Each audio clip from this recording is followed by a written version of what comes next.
Welcome! Today we are jumping into a really famous story, one you've probably heard before, about a miraculous meal. But as we're about to see, this story is about so much more than just food.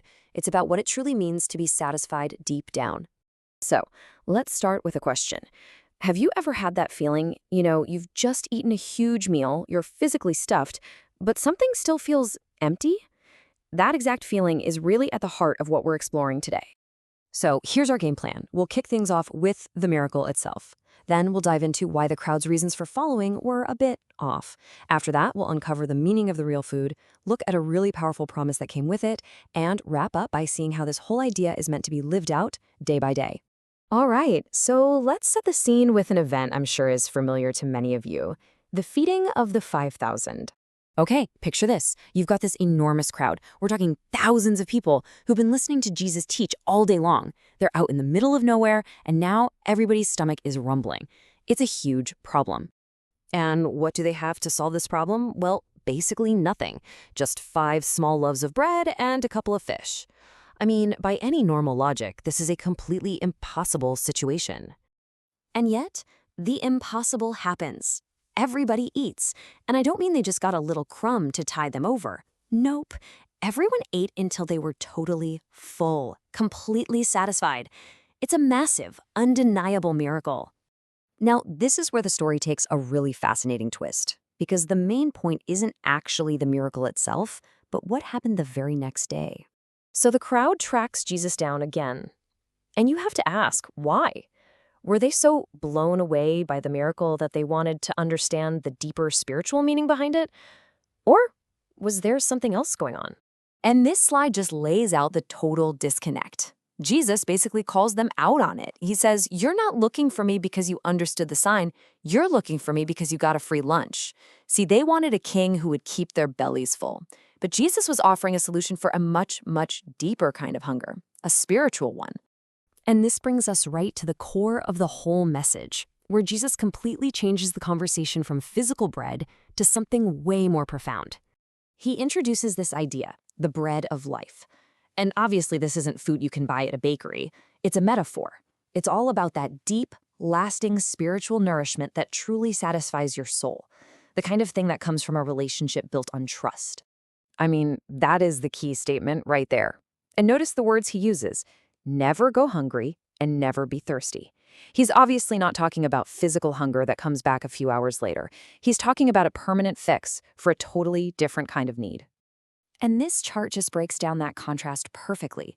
You've got physical food, right? It's great, it satisfies you for a little bit, fuels your body, but it's temporary. It perishes.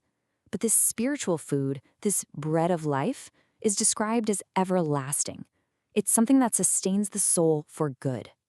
So along with this offer of spiritual food came some pretty incredible guarantees. Let's dig into the promises that are attached to this whole idea.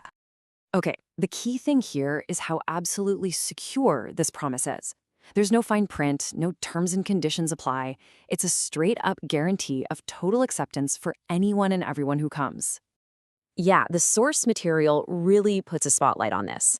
This isn't like a human promise that, might get broken if things get tough. It's presented as an unshakable, 100% certain guarantee. It is completely unconditional. And then you have the ultimate promise. Beyond just feeling spiritually full in this life, the offer actually extends to the promise of eternal life. It directly connects trusting Him with a future hope that lasts forever. So what does this all actually look like in the real world? How does it work? Well, this final part of our explainer really focuses on how this spiritual nourishment is supposed to be part of our daily lives.